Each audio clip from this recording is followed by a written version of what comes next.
Hola amigos, sean bienvenidos nuevamente a otro episodio más del Destino del Mundo Revelado. Continuamos con este fascinante mundo del libro de Apocalipsis. No sin antes quisiera darle la bienvenida a Paulina que está aquí con nosotros. Hola Tony, estamos para seguir estudiando este libro Apocalipsis y en estos sellos que estamos ahorita, vamos a comenzar ya otro sello, el sexto sello. Bueno, esperamos que sea de bendición este estudio para cada uno de nosotros. Sí, Paulina, ¿te parece si tenemos una oración para antes de comenzar? Sí, Oramos. claro. Gracias, amante Padre Celestial, por la oportunidad que nos das de estudiar tu santa palabra, entender más del libro de Apocalipsis. Pedimos tu guía y tu sabiduría y tu entendimiento con nosotros para poder entender este mensaje. En Cristo Jesús. Amén. Amén. Ok, Paulina, haciendo una recapitulación, acabamos de terminar el quinto sello. En el quinto sello vimos un clamor de unos mártires que estaban bajo un altar. Estos habían sido martirizados en las épocas pasadas. También aprendimos que no solo estos iban a ser los mártires en la historia de la humanidad, sino que había unos mártires que iban a surgir en un tiempo futuro. Entendimos que este clamor de estos mártires era que estaban pidiendo justicia. El Señor los escucha casi inmediatamente y se les otorga unos mantos blancos y se les dice a ellos que descansen un poco más. Luego, en el último estudio, nos explicaste y nos ayudaste a identificar quiénes eran estos mártires en el futuro, este segundo grupo, y en qué momento Mm. se iba a hacer una vindicación por parte de Dios a todos estos mártires en todas las épocas de la humanidad. Ahora estamos empezando el sexto sello. Este sexto sello lo encontramos en Apocalipsis 6, 12 al 17. Y aquí, Paulina, encontramos un escenario completamente distinto. Cambia absolutamente todo. Inclusive encontramos unos eventos aquí sobrenaturales que son en realidad, ya no son simbólicos, sino que son literales. Y creo que nos vas a explicar esto, por qué Ujú. estas señales sobrenaturales ya no son simbólicas, sino que debemos entenderlas de una manera literal. ¿Nos vas a explicar también cuál es el propósito de estas señales? También vamos a hablar un poco sobre este terremoto que hubo en Lisboa en el año 1755, la lluvia de estrellas de 1833, un día oscuro que hubo en Norteamérica, que empezó el día normal y después se fue el sol y las aves de corral, las gallinas y el ganado, todos se fueron a dormir.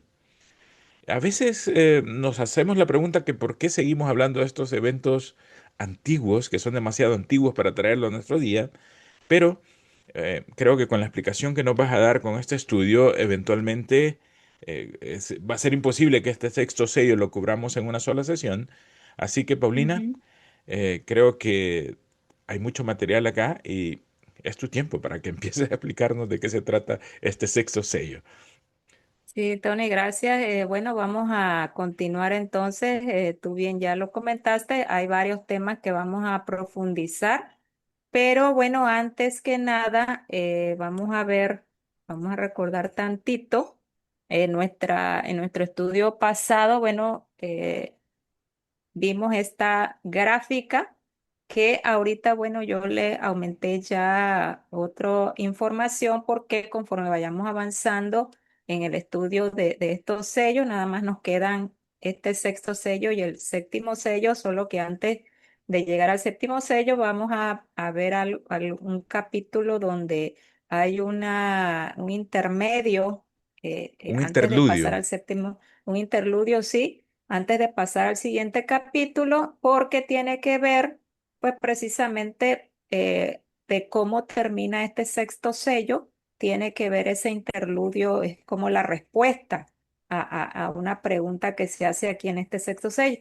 Entonces, ya habíamos dicho que los sellos los debemos de ver desde el punto de vista de eventos, acontecimientos muy importantes que están encuadrados dentro del periodo de las iglesias que ya estudiamos, más sin embargo, no todos estos sellos, como ya vimos, encuadran en una línea de tiempo con las siete iglesias, a excepción de los cuatro primeros sellos, vimos que Estos sellos sí concuerdan con las cuatro primeras iglesias que estudiamos en Apocalipsis 2 y 3. Ahora bien, vimos que estas almas debajo del altar, si bien tienen que ver con ese clamor que hacen estos mártires que ya comentamos que se dieron mayormente dentro del periodo de la iglesia de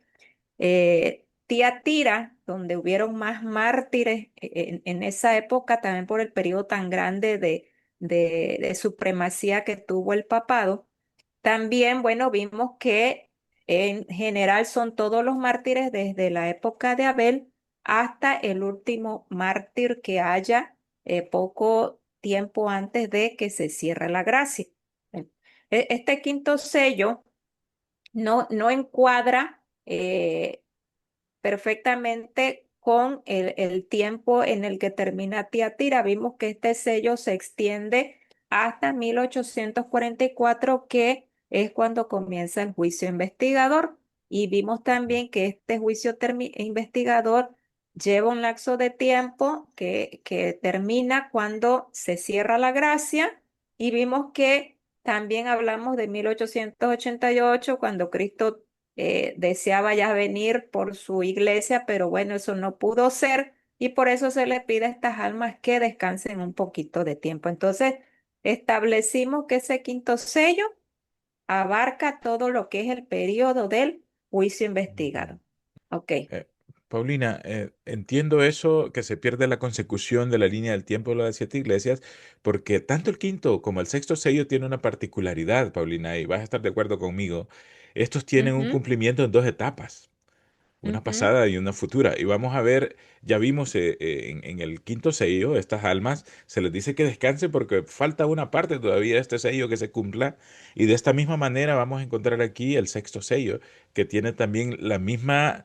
em, el mismo comportamiento, podemos decir. ujú. Sí, sí, sí, ¿por qué? Porque este sexto sello abarca ciertas señales que, como lo vamos a estudiar, unas ocurren en el pasado y otras todavía están por ocurrir. Al igual, en paralelo con los dos grupos del quinto sello, lo mismo va a pasar con este grupo de señales que encontramos aquí en Apocalipsis 6.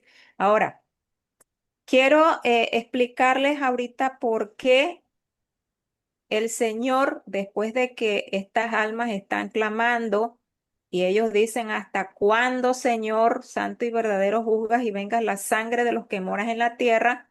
Ya dijimos que esto ocurrirá cuando el Señor Jesucristo comience su juicio a través de las plagas y lo concluya cuando Él venga por segunda vez. Ese va a ser el cumplimiento de este juicio y esta venganza de estos mártires. Ahora, si ese acontecimiento tan importante que el Señor está dejando ver aquí, que ocurrirá cuando Él venga y un poco antes, cuando empiecen a caer las plagas, entonces, por esa razón, el siguiente sello o el siguiente acontecimiento que el Señor aquí le muestra a Juan es lo que las señales que indican en qué momento es el que el Señor ya va a estar a punto de regresar para cumplir con esta promesa que les hace a estas almas que están debajo del altar. Por eso aquí yo puse aquí una nota. Ya dijimos que este clamor va a existir o se va a estar escuchando simbólicamente hasta el tiempo de angustia de Jacob. Pero aquí nos dice en esta parte de aquí abajo, voy a ampliarlo un poquito para que lo puedan leer junto conmigo. Bueno, aquí les amplío esta parte que yo aquí les coloqué. Si ustedes se dan cuenta, bueno, el clamor viene desde la sangre de Abel y llega hasta lo que es el tiempo de angustia de Jacob. Este tiempo de angustia de Jacob lo vamos a estudiar cuando estudiemos la sexta plaga, porque allí en la primera parte de esa plaga es que se da ese tiempo de angustia de Jacob.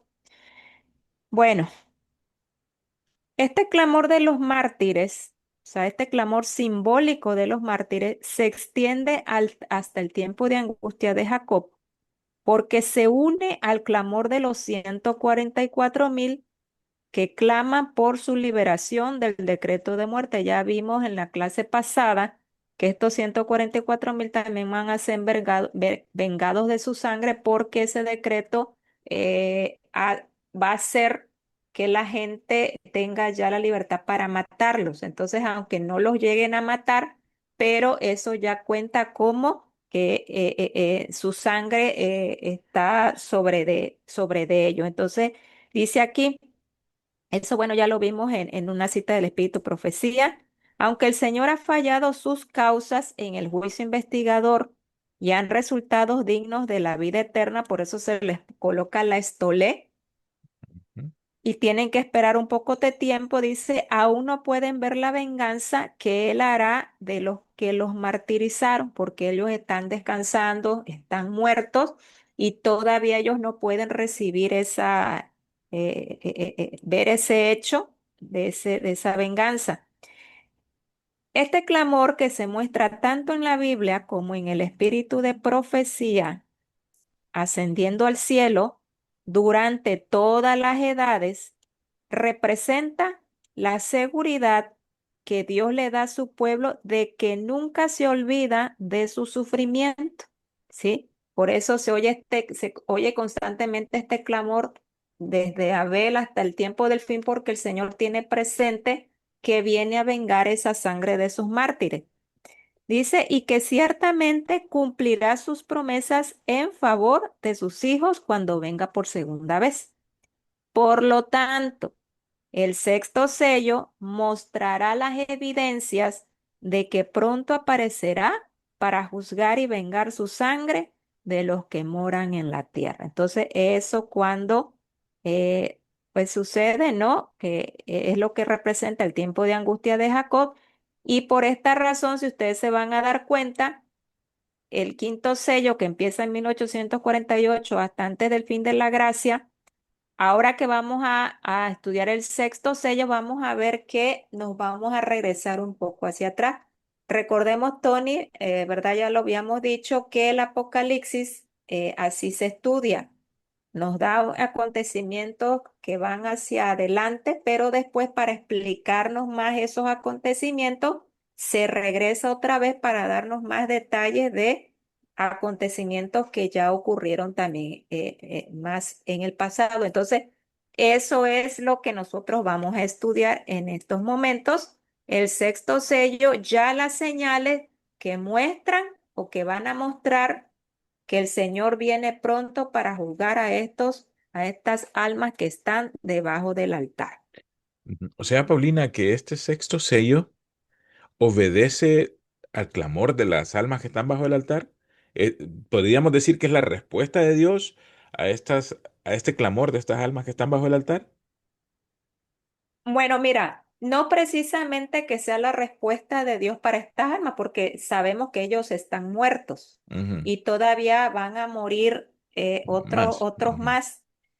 Pero esto lo que sí nos da a entender a nosotros que estamos vivos, a los que estamos vivos, inclusive hasta los 144.000, porque a ellos les van a tocar también otras señales que les van a mostrar que el Señor ya viene. Entonces, esto más que nada sirve para nosotros, Ujú. para que nosotros tengamos esa seguridad, como aquí se los coloqué en la imagen, de que Dios cumple sus promesas. Ujú. Entonces, es como decir que, por ejemplo, yo te prometo algo, pero ¿cuál va a ser más la seguridad que tú vas a tener que yo voy a cumplir? Que tú vas a ver que yo hago ciertas cosas, ¿sí? Que van hacia el cumplimiento de eso que yo te prometí. Creo que así podríamos ver en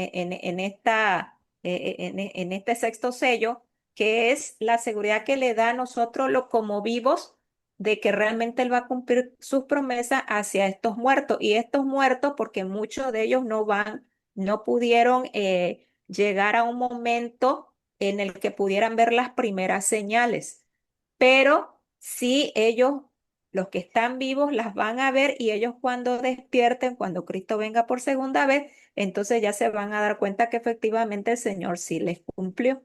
Ok. Ahora, Paulina, ¿por qué este cambio tan brusco, podemos decir, del escenario del quinto sello al sexto sello? ¿Por qué este cambio tan repentino, digamos? Porque Juan está viendo esta visión y él ve un escenario y luego pasa a otro. Y también la manera que nosotros lo entendemos y lo interpretamos, ¿por qué es totalmente diferente? ¿Por qué? Bueno, porque como yo ya comenté ahorita, este es el sexto sello es una respuesta o una confirmación de las promesas que Dios hace en el quinto sello. Ok. Ahora, vamos a ver que efectivamente hemos estudiado en todos estos sellos que hay mucha simbología, Ujú, pero ahorita no me voy a adelantar, vamos a ver por qué esto sí lo tenemos que tomar de manera literal. ujú, Ya vimos, bueno, vamos a ver algunas cuestiones que nos van a enseñar, de acuerdo con lo que dice la Biblia y el Espíritu Profecía, por qué estas señales sí las tenemos que tomar de una manera literal y por qué es que cambia completamente el ujú, panorama. Sí, pero ujú. eso ya lo vamos a ir estudiando a lo largo de de este tema. Sí, y también, Paulina, tal vez nos pudieras explicar cómo podemos distinguir eso que es literal de lo simbólico, cómo lo podemos sacar ahí, porque Apocalipsis de entrada sabemos que es algo simbólico, pero que haya algo Ujú. literal ahí, quiero que nos explique bien eso, Paulina. Sí, bueno, esto lo vamos a ver con unas citas de la Biblia. Ok, Vamos a ir haciendo ese estudio para que ustedes se den cuenta con por qué es que esto es literal, ¿sí? ok. ¿Por qué lo tenemos que considerar literal? Porque pues todo está en la Biblia, o sea, vamos a estudiar este tema, pero basándonos en lo que dice la Biblia del Espíritu Profecía, y ahí ustedes van a encontrar la respuesta a estas preguntas. Ok. Bueno, ahora vamos a leer ya de entrada estos versículos del capítulo 6 que nos habla acerca del sexto sello y vamos a ver allí algunos detalles que de entrada vamos a encontrar en esta lectura y que, bueno, les vamos a explicar para ya comenzar a estudiar el tema ya en cuestión. Entonces, vamos a leer Apocalipsis 6 del 12 al 17 es la versión de Reina Valera del Ujú. 60. Dice así, miré cuando abrió el sexto sello, y aquí hubo un gran terremoto, y el sol se puso negro como tela de silicio, y la luna se volvió toda como sangre, y las estrellas del cielo cayeron sobre la tierra, como la higuera deja caer sus higos cuando es sacudido por un fuerte viento. Y el cielo se desvaneció como un pergamino que se enrolla, y todo monte y toda isla se removió de su lugar. Y los reyes de la tierra, y los grandes, los ricos, los capitanes, los poderosos, y todo siervo y todo libre, se escondieron en las cuevas y entre las peñas de los montes, y decían a los montes y a las peñas, caed sobre nosotros y escondednos del rostro de aquel que está sentado sobre el trono y de la ira del Cordero, porque el gran día de su ira ha llegado. ¿Y quién podrá sostenerse en pie? Amén. Bueno, vamos a ver algunos detalles que yo aquí entre corchetes yo les puse en color amarillo, porque tienen que ver con la diferenciación que se hace, que vamos a estar haciendo aquí de estas señales. Bueno. Aquí este sello nos habla de acontecimientos que nos mencionan ciertas catástrofes o ciertos eventos en los astros, que bueno, nosotros vamos a ir determinando que estos, si son literales o son simbólicos.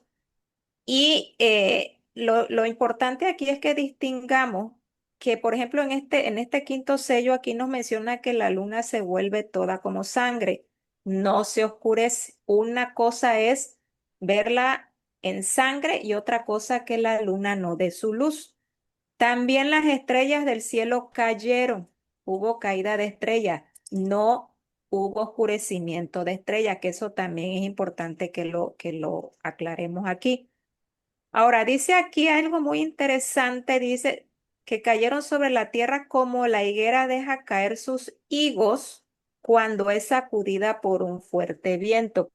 ¿Qué significa esto? Bueno, Tony, sabemos que los árboles cuando las frutas están bien maduras, de por sí solas caen, pero esta es una imagen que nos muestra que esta higuera tuvo que haber sido sacudida para que esos frutos cayeran. ¿Qué significa?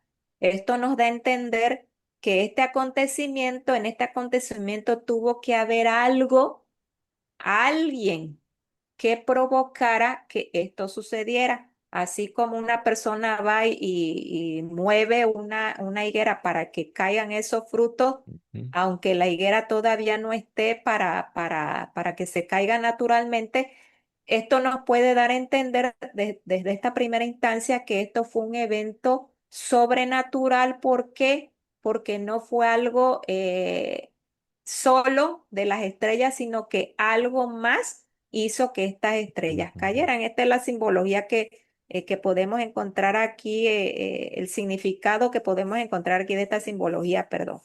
Y bueno, aquí nos habla de unos reyes de la tierra, pues que am, pasándolos a nuestro futuro, podríamos decir que son los gobernantes de las naciones.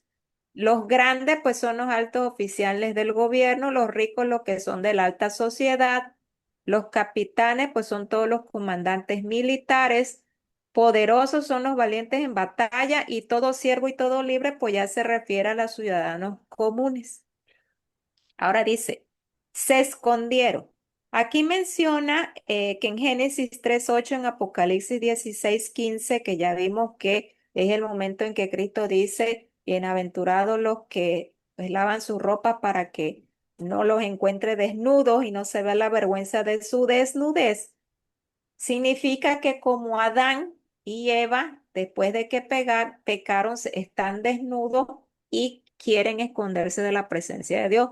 Lo mismo pasa aquí. Estas personas que por lo que nos dice aquí la misma palabra de Dios infiere que son aquellos que van a estar perdidos cuando Cristo venga, se esconden porque ellos están desnudos, ellos no tienen esa capa estolé, no ujú, tienen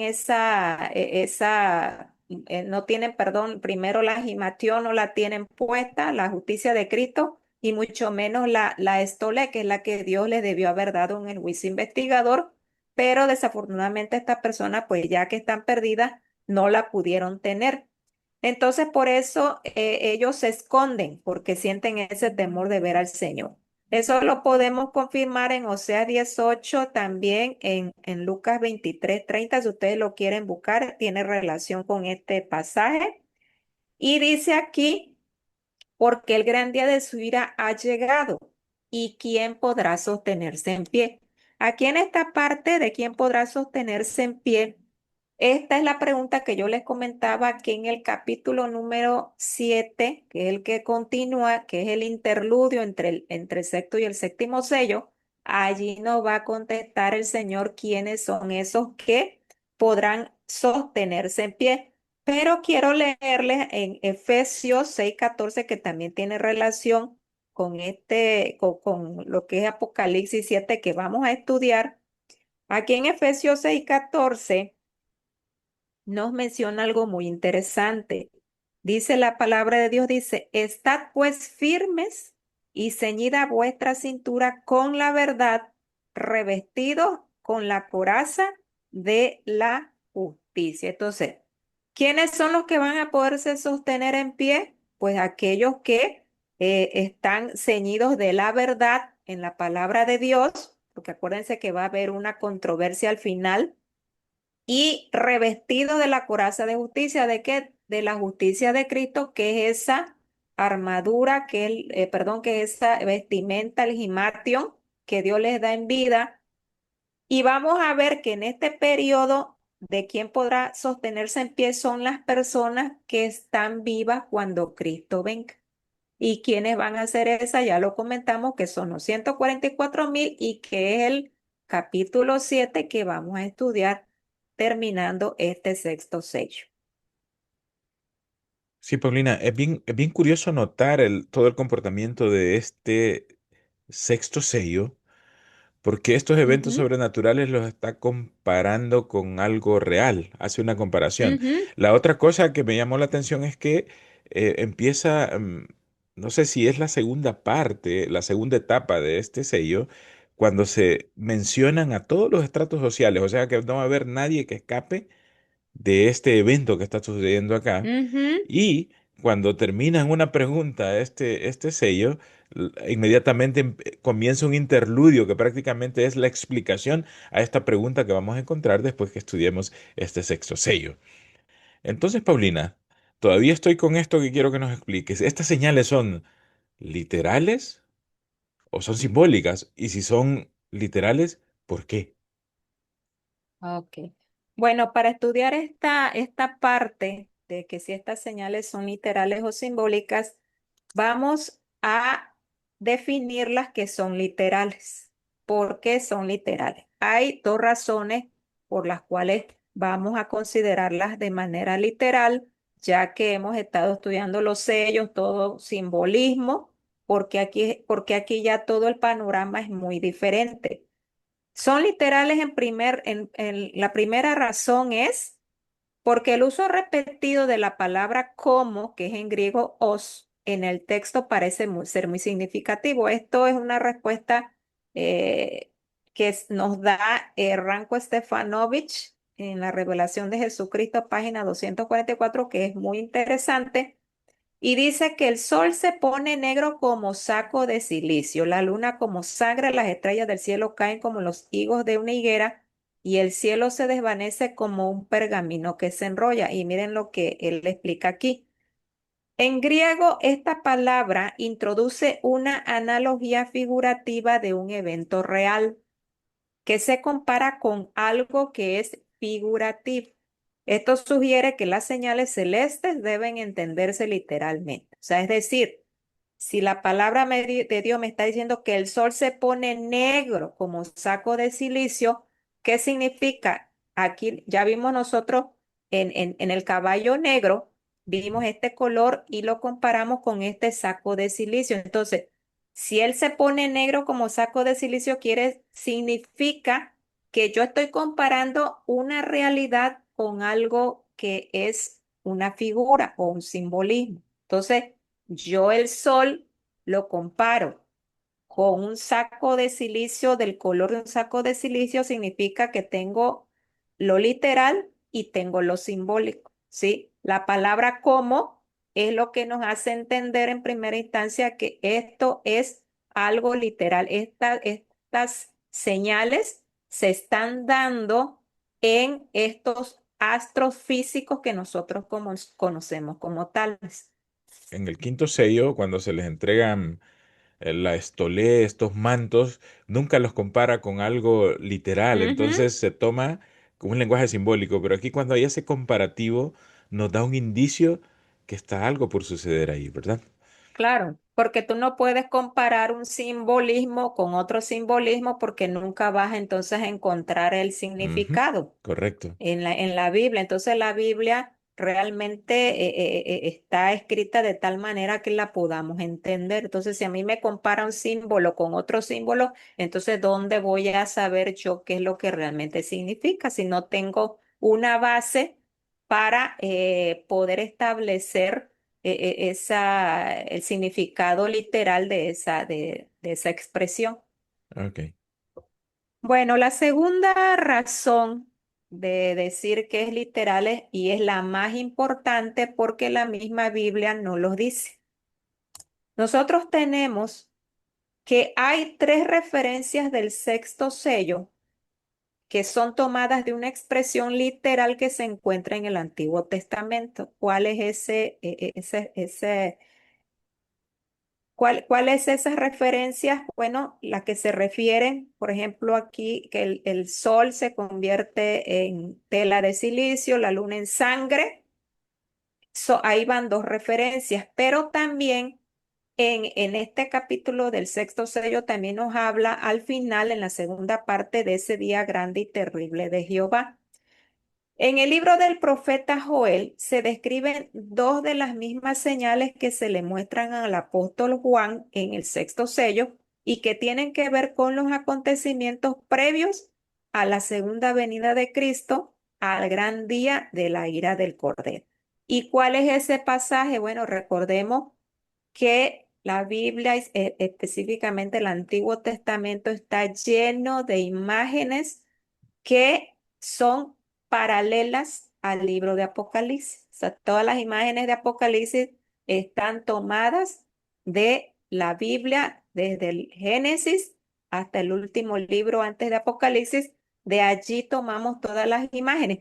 Pero todo lo que tiene que ver con señales, con el día del juicio de Dios en su segunda venida, todo eso mayormente se encuentra muy bien explicado en el Antiguo Testamento, porque todos los profetas, la mayoría del Antiguo Testamento escribieron acerca de la segunda venida de Cristo.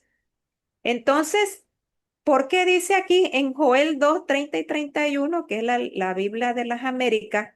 Ahí encontramos esa referencia, que es el mismo paralelismo, a excepción de algunos detalles que no son idénticos con el sexto sello, pero que son estas referencias de Apocalipsis 6.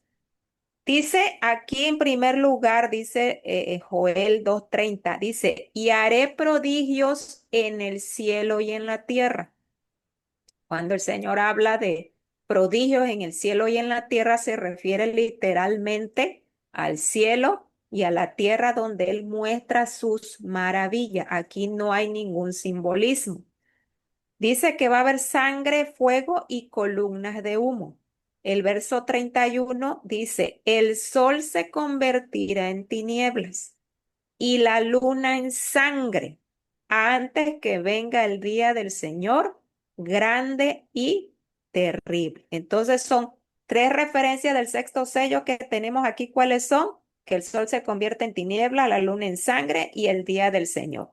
¿Cuáles son esas dos de esas mismas señales que hay en Joel y que también hay aquí en Apocalipsis 6? Pues son las señales de que el sol se convierte en tinieblas y la luna en sangre. Entonces, eso es lo que nosotros vamos a confirmar ahorita, que realmente estas señales en estos astros son literales. Ujú. Y el detalle que el profeta Joel pone el tiempo prácticamente antes de que venga el día grande del Señor. O sea que Ujú. no es exactamente el momento del día grande del Señor, sino que es previo. Antes tiene que Ah, suceder algo. Ujú. sí, sí, eso es lo que vamos a estar estudiando a continuación. Vamos a hacer un comparativo aquí. Tenemos en este diagrama lo que nos dice Joel 2:31 y Apocalipsis 6 del 12 al el verso 12 y verso 17, que son esas referencias que están en paralelismo en estos dos pasajes, que nos indican que el Señor tomó esta imagen de Joel para también mostrársela al apóstol Juan. Ahí vemos pues las dos señales que hay tanto en uno como en otro pasaje, que es el sol, la luna. También Apocalipsis tenemos que el sol y la luna tienen un evento especial, y también en Joel 2:31 nos habla que es el día grande y espantoso de Jehová. Y también en Apocalipsis 6:17 allí nos habla de ese gran día de la ira del Señor. Entonces vemos cómo hay un paralelismo, si bien no los dos tienen los mismos elementos, pero se están refiriendo al mismo acontecimiento.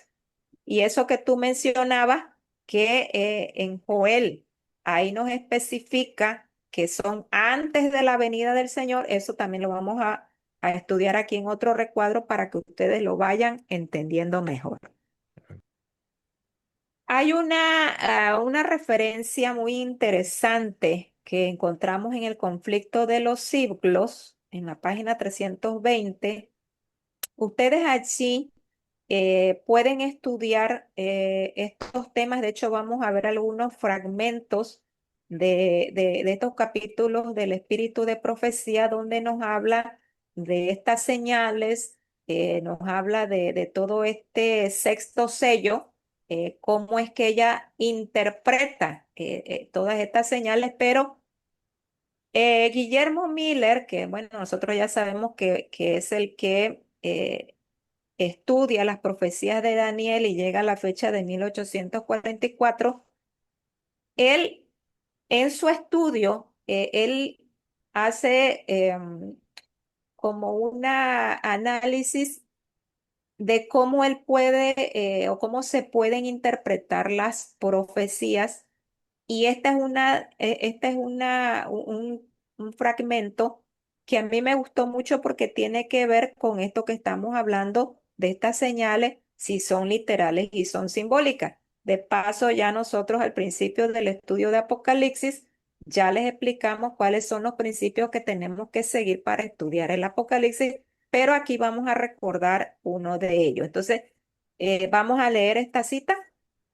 Ok. Dice así, Guillermo Miller vio que en la medida en que se habían cumplido las profecías, lo habían hecho literalmente, que todas las diferentes figuras, metáforas, parábolas, similitudes, etcétera, o estaban explicadas en su contexto inmediato, o los términos en que estaban expresadas eran definidos en otros pasajes, y que cuando eran así explicados, debían ser entendidos literalmente.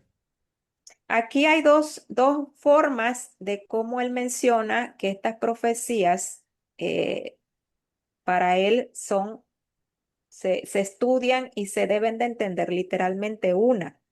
Estas profecías, metáforas, parábolas o similitudes, dice, estaban explicadas en su contexto inmediato. ¿Cuál es el ejemplo que tenemos aquí? Cuando estudiamos el Apocalipsis 1. Ahí recordemos que el Señor tenía 7 lámparas, 7 candelabros, y entonces ahí mismo en ese capítulo, en ese mismo contexto, Él define qué significa cada símbolo sin que tengamos que ir a buscar a otra parte.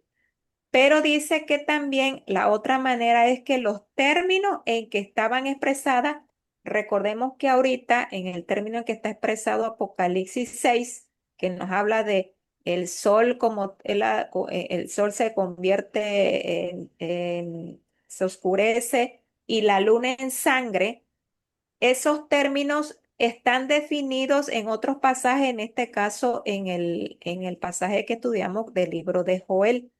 Y entonces, cuando es así, cuando están así explicados, debemos entenderlos literalmente. Es decir, Apocalipsis 6 está siendo explicado por Joel de una manera literal, porque Joel no está siendo comparativo. Joel está estableciendo que son señales literales y está estableciendo también que es antes del día de la venida del Señor. Entonces allí, en cuanto a esta forma de cómo interpretar esta profecía, entonces podemos decir que efectivamente son literales estas señales. O sea que para Guillermo Miller era, al existir ese paralelismo, él automáticamente lo consideraba como un hecho que era literal, más porque él había sido contemporáneo de muchos eventos sobrenaturales y de Ujú. esas señales él las había visto en persona. Ujú, así es, sí. Entonces, creo que esta también es algo que podemos tomar en cuenta para efectivamente nosotros asegurarnos de que esto fue así, porque recordemos que él era un gran estudioso de las profecías y entonces todo este estudio que fue dirigido por Dios, podemos confiar en que esto que estamos haciendo, pues realmente nos define que son literales estas señales. Ujú. Bueno.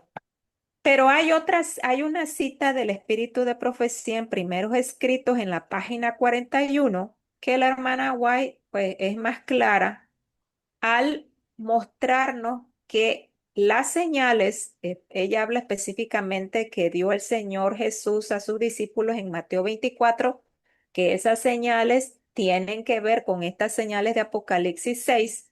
Ella aquí nos define esa literalidad de estos sucesos. Sí, entonces vamos a leer esta cita.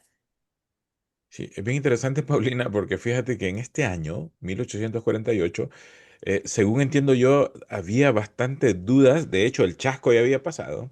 Ellos estaban Ujú, volviendo a repasar todos los detalles para buscar dónde se habían equivocado en esta fecha del chasco. Y vemos el Espíritu de Dios, el Espíritu Santo, por medio de su mensajera, da una aclaración aquí muy bonita. Y dice así: ujú. el 16 de diciembre de 1848, el Señor me dio una visión de la conmoción de las potestades del cielo.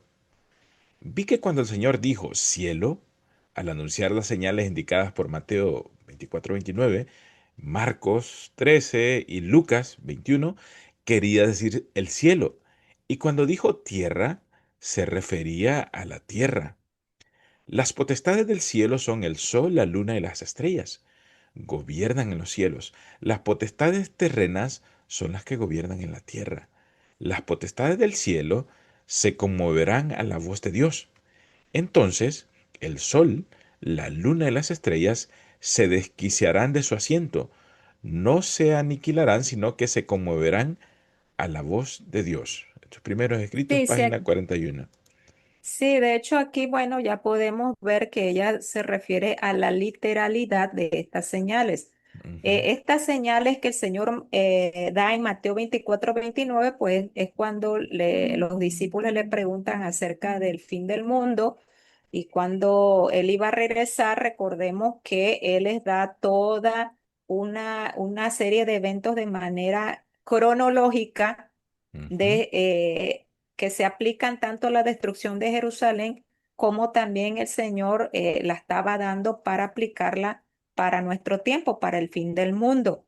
Entonces él menciona aquí en Mateo 24-29, les voy a leer, dice, pero inmediatamente después de la tribulación de esos días, el sol se oscurecerá, la luna no dará su luz, las estrellas caerán del cielo y las potencias de los cielos serán conmovidas.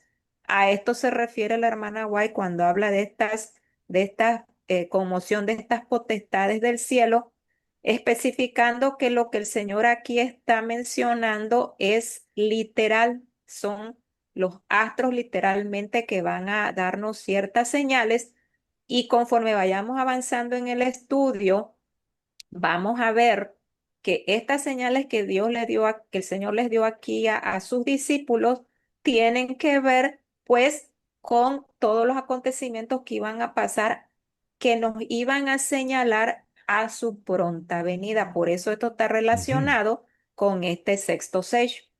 Sí, y es interesante notar aquí el pasivo divino, o sea, la acción de Dios.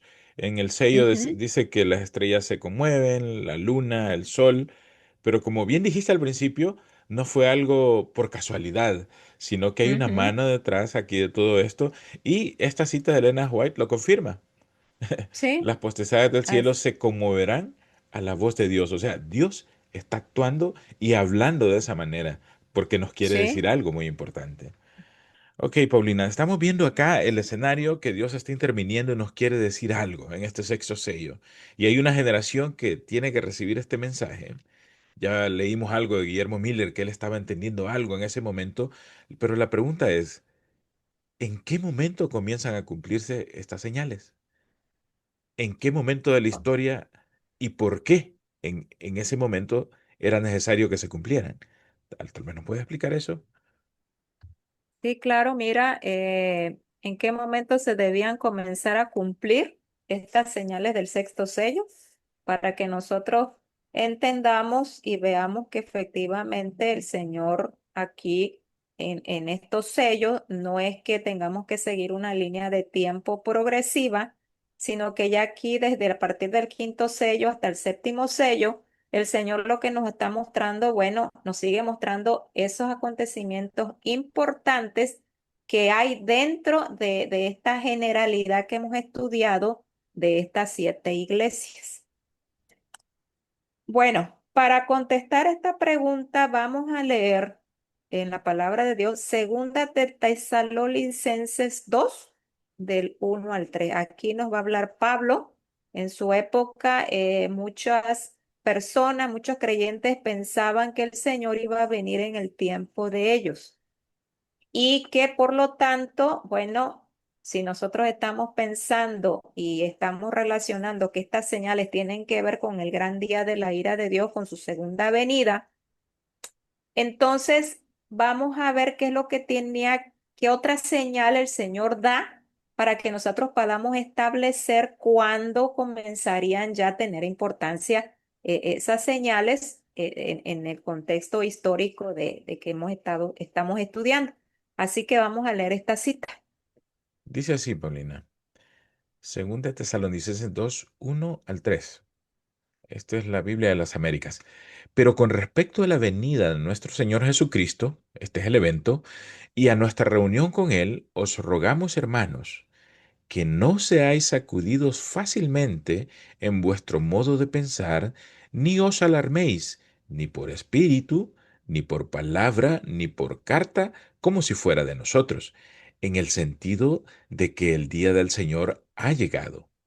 Que nadie os engañe en ninguna manera, porque no vendrá sin que primero venga la apostasía y sea revelado el hombre de pecado, el hijo de perdición. Bueno. Ya aquí el mismo apóstol Pablo nos está definiendo que en la época de ellos no iba a regresar el Señor. Ya sabemos que Pablo vive en la época de la iglesia de Éfeso. Entonces, en esa iglesia no podían esperar al Señor. Él menciona que no va a venir, sino que primero venga la apostasía y se manifieste el hombre de pecado. ¿Quién es ese hombre de pecado?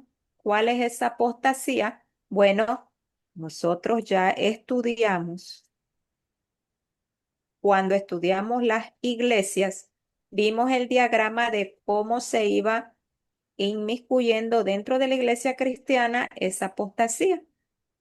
Y en esa línea de tiempo que nosotros pudimos estudiar, vimos que esta iglesia alcanzó su máximo esplendor de apostasía y de este hombre de pecado, porque Satanás le entrega su trono y autoridad ya para tener este periodo tan largo de supremacía de 1260 años, fue en la iglesia de Tiatira.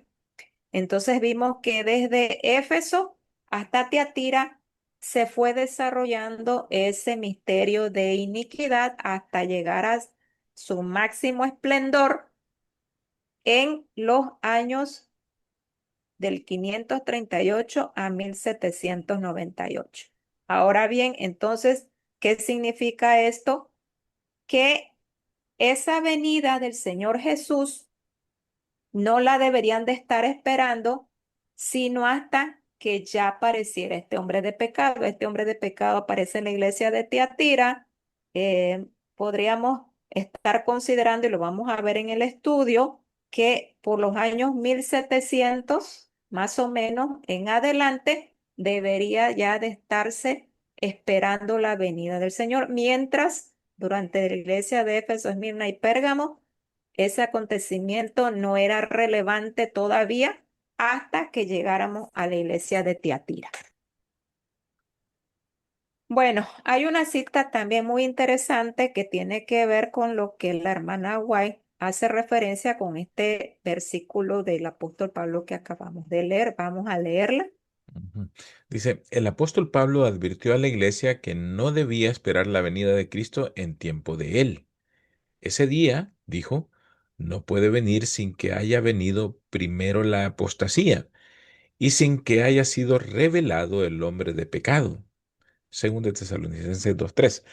Únicamente después que se haya producido la gran apostasía y se haya cumplido el largo periodo del reino del hombre de pecado, podemos esperar el advenimiento de nuestro Señor. El hombre de pecado, que también es llamado misterio de iniquidad, hijo de perdición y el inicuo, representa al papado, el cual, como está predicho en las profecías, conservaría su supremacía durante 1260 años. Este período terminó en 1798. La venida del Señor no podía verificarse antes de dicha fecha. San Pablo abarca con su aviso toda la dispensación cristiana hasta el año 1798. Sí, que es la línea que acabamos de ver desde la iglesia de Éfeso hasta Tiatira. Ahí habla de que Pablo pues considera y abarca que en ninguno de esos periodos debería de esperarse ese advenimiento. Continuamos. Solo después de esta fecha debía ser proclamado el mensaje de la segunda venida de Cristo. Semejante mensaje no se predicó en los siglos pasados. San Pablo, como lo hemos visto, no lo predicó. Predijo a sus hermanos la venida de Cristo para un porvenir muy lejano. Los reformadores no lo proclamaron tampoco. Martín Lutero fijó la fecha del juicio para cerca de 300 años después de su época. Pero desde 1798 el libro de Daniel ha sido desellado. La ciencia de las profecías ha aumentado y muchos han proclamado el solemne mensaje del juicio cercano. Conflicto de los siglos, página 356.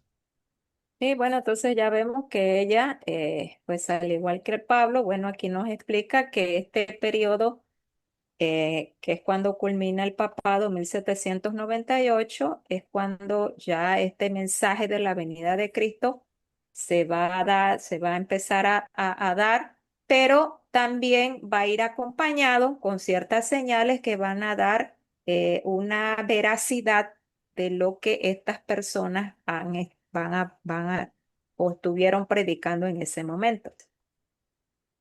Bueno, aquí yo les puse una nota en cuanto a lo que la hermana White menciona de esta parte de que nos dice Pablo, dice, para que el mensaje de la segunda venida de Cristo se proclamara como lo fue después de 1798, debieron haber ocurrido eventos demasiado importantes de esa fecha que llamaran la atención a ese gran acontecimiento.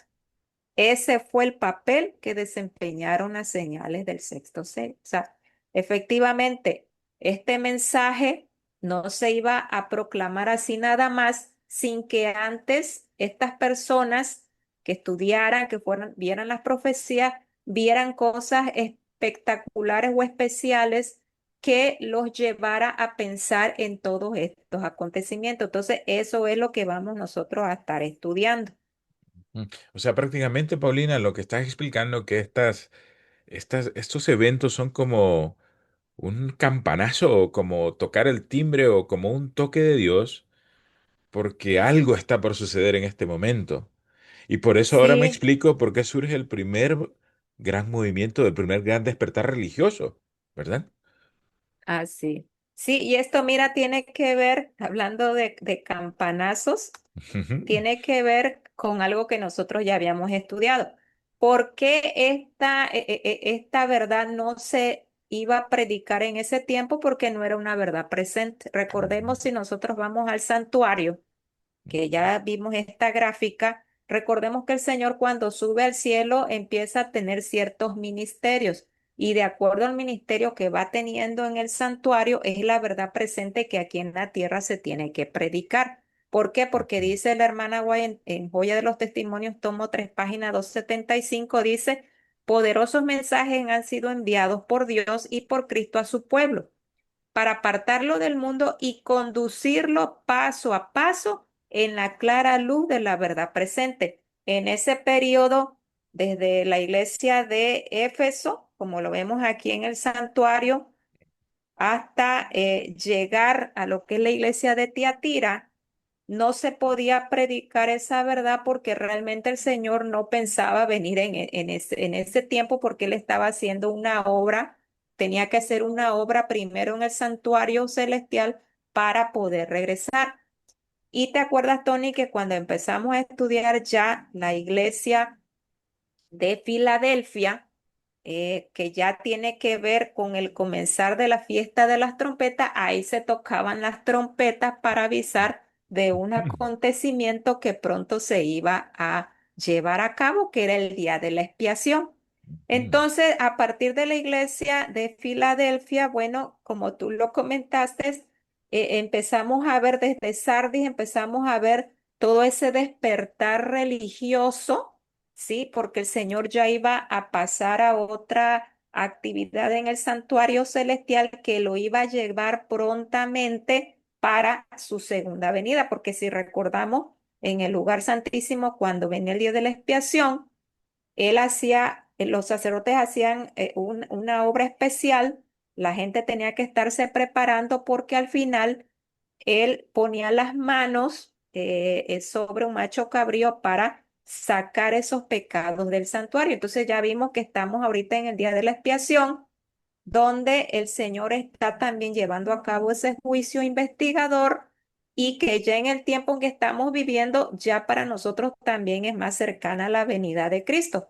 Amén. Pero en su momento ya dijimos que el Señor tenía planes de venir antes. Por lo tanto, en este periodo de la iglesia de Filadelfia, de las trompetas, allí es en donde ya el Señor estaba dando los primeros anuncios de que ya pronto iba a venir. Entonces, por esa razón es que estas fechas que vamos a estar considerando de estos eventos sobrenaturales tienen que ver con estos periodos en donde ya el Señor está listando todo en el cielo para su pronta venida. Bueno, entonces como en el santuario ya nosotros vimos, estudiamos que el Señor nos va dando una verdad presente a través de cada iglesia. Vemos que la verdad presente que el Señor tiene hasta en lo que es la parte del campamento, de lo que es la parte del atrio, era la obra de Cristo, su obra en el campamento en el atrio, que fue lo que estuvieron predicando los apóstoles en su tiempo. Ahora bien, cuando Cristo sube al cielo y entra al lugar santo, que fue cuando es el Pentecostés, ya vimos que desciende el Espíritu Santo. La verdad presente es que es Cristo y su obra en el lugar santo. Entonces, en estos periodos no se podía predicar la venida del Señor porque él ni siquiera había pasado al otro departamento a cumplir la obra final. Pero ya a partir de lo que es la iglesia de Filadelfia en adelante, y la Odisea, la verdad presente es Cristo y su obra en el lugar santísimo que va a dar lugar a la segunda venida. Por tal motivo, esa verdad presente era la que se iba a empezar a predicar en este periodo de tiempo cuando viene lo que es la iglesia de Sardis, Filadelfia. Todos ellos ya tenían que predicar esta verdad presente porque ya el Señor había pasado al lugar santísimo y ya lógicamente dentro de poco tiempo él ya iba a terminar esa obra para regresar a esta tierra. Entonces yo creo, Tony, que todo esto está bien relacionado. Si todo lo vemos desde el punto de vista del santuario, todos estos eventos van cuadrando perfectamente y más claro nos va a quedar cuando hagamos ese diagrama de tiempo donde muchas fechas importantes van a quedar encuadradas dentro de estos periodos. Ujú. Y nos queda otra vez más que comprobado que no hará nada el Señor que no se ha revelado a su pueblo, porque estaba a punto de suceder algo. Recordemos que los 2300 días estaban próximos a cumplirse Ujú. también. Entonces el Señor empieza a hacer es como esas campanazos, ¿no?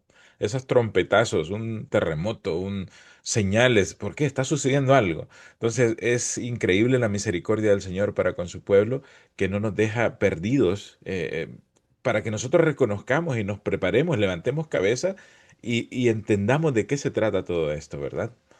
Así es, sí. Entonces es muy interesante porque el Señor siempre, cuando hay un gran acontecimiento, siempre manda señales. Por ejemplo, cuando Él murió, ya ves, hubo un gran terremoto, muchas cuestiones físicas Ujú. se sucedieron. Entonces, no hay que dudar que el Señor siempre también va a manifestar, porque Él mismo lo ha dicho, que hará prodigios en el cielo y en la tierra para llamar la atención de sus hijos al estudio de las profecías. Amén, amén.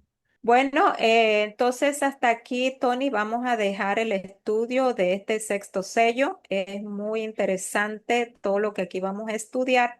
Por eso vamos a ocupar pues un poco de tiempo explicando para que podamos entender perfectamente este sexto sello, porque es necesario que lo entendamos bien para que podamos entender el séptimo sello.